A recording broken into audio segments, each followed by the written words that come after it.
받겠습니다. 윤석열 대통령의 공정과 상식은 김건희 여사 앞에서 멈춥니다. 지난 8월 1일 국민대는 김건희 여사의 박사학위 논문을 비롯한 4건의 논문에 대해 표절이 아니라며 전격적으로 면죄부를 발부했습니다. 이로써 지난 1년간 계속된 김건희 여사의 엉터리 논문, 표절 논문에 대한 상식적 처리에 대한 기대는 무너졌습니다. 국민대는 스스로 교육기관, 연구기관이기를 포기한 것입니다. 국민대의 김건희 여사 면죄부 파장은 일파만파로 커지고 있습니다. 모교의 명예와 미래를 염려하는 국민대 동문들은 논문 보고서를 공개하라고 반발하고 있고, 연구 진실성을 걱정하는 연구자 모임은 규탄 성명과 집회까지 전개할 계획을 밝혔습니다. 지난해 7월부터 김건희 여사 논문을 다 읽고 그 엉터리 논문의 표절과 비문과 내용의 황당함을 밝혀 문제를 제기해온 입장에서도 결코 도저히 묵과할 수 없는 일입니다.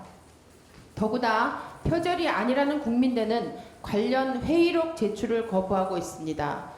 윤석열 정부의 교육부가 이번 논문 재조사 결과에 대해 국민대의 판정을 존중한다는 입장으로 비호하고 있는 지경에 이르러서는 말문이 막히는 참담함을 느낍니다. 이래서 박순애 장관 같은 이를 인사청문회도 생략한 채 교육부 장관으로 무리하게 임명한 것은 아닌지 윤석열 대통령에게 묻습니다. 지난날 국민대는 분명히 명확한 기준으로 문대성 전 의원의 2007년 6월 박사학위 논문을 취소했습니다.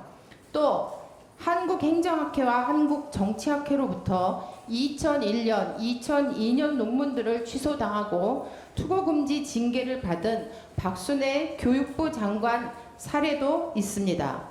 우리나라 대학들과 학계는 오래전부터 연구윤리에 대한 기준을 가지고 징계를 해왔습니다.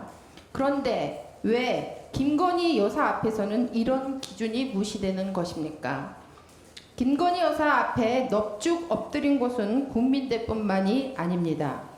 이미 국회가 다 찾아주고 본인도 변명한 허위 이력 의혹은 고발 9달째에 접어들었지만 감감무소식입니다. 도이치모터스 주가 조작 의혹도 김건희 여사의 임용 취소 징계에 대한 행정심판도 마찬가지입니다. 김건희 여사와 연줄이 있는 업체가 대통령실이나 관저공사를 수주하고 대통령실에 채용되었다는 보도들이 끊이지 않고 있습니다. 이것이 윤석열 대통령이 주장한 공정과 상식은 김건희 여사 앞에서 멈추고 있다는 증거가 아니고 무엇입니까? 더 이상 김건희 여사와 관련돼 쏟아지는 몰상식과 불공정을 방치할 수 없습니다.